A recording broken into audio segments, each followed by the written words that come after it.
बाबूजी ये क्या बोल रहे हैं आप? आपको शर्म नहीं आ रही है? इस घर में औरतों की बातों को बिल्कुल ही नहीं सुना जाता है।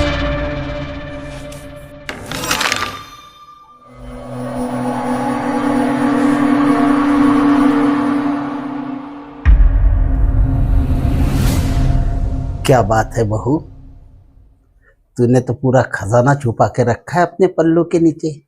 वैसे एक बात बोलूं, कुछ बुरा नहीं था। अगर पल्लू गिर गया था ना तो गिरा ही रहने देती, बड़ा अच्छा लग रहा था दृश्यम। सुनो, एक बार और गिरा दो ना।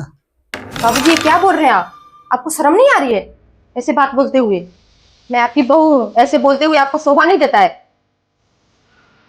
अरे मुझे क्या शोभा नहीं देता और क्या शोभा देता है ये मैं खुद अच्छी तरीके से जानता हूँ।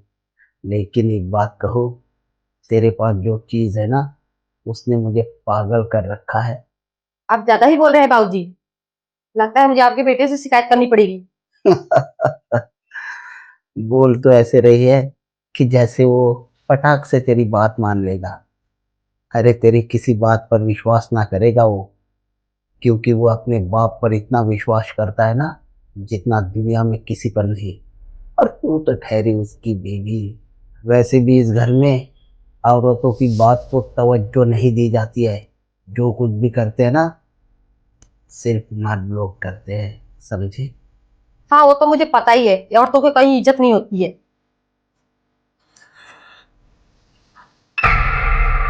अब पता चल गया ना।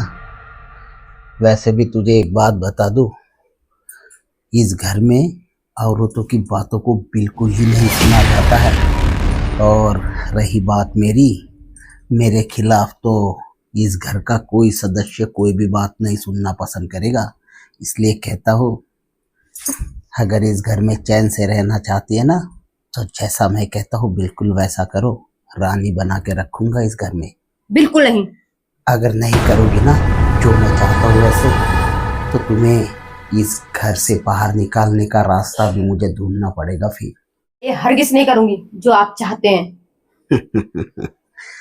अगर तू नहीं करेगी ना अपने मन से तो मुझे जबरदस्ती भी करनी आती है। बाबूजी चल तू मेरे साथ। छोड़िए बाबूजी। रुको, ये क्या हरकत है? शर्म नहीं आती आपको? भाभी के साथ ऐसी हरकत करते हुए? ये भी तो आपकी बेटी जैसी है। अरे पागल हो गई हो क्या तुम? मैं तो इसे इसे झाड़ू मारने का तरीका सिखा रहा था और तुम ना, पता नहीं, तुम भी कुछ गलत समझ बैठती हो। अच्छा, मैंने अपनी आंखों से देखा है। आने दो भैया को, सब कुछ बताऊंगी। अरे नहीं बेटे, ऐसा नहीं करते। भैया को अगर तू सब कुछ बताएगी तो भैया की नजरों में मेरी इज्जत क्या रह जाएगी? देख, तू चाहती है ना तेरे बाबूजी दोबारा ऐसा कभी ऐसी ऐसी कोई गलती ना करे, तो मैं तुझसे वादा करता हूँ मैं कभी कोई भी ऐसा काम नहीं करूंगा जिससे तेरे दिल को ठेस पहुंचे या बहू के मान सम्मान को ठेस पहुंचे। अभी के लिए मुझे माफ कर दो और इस बात पर ना यहीं पे मिट्टी डाल दो, ठीक है बेटे? आपको तो बात कहने में भी शर्म आ रही है। चलो भाभी।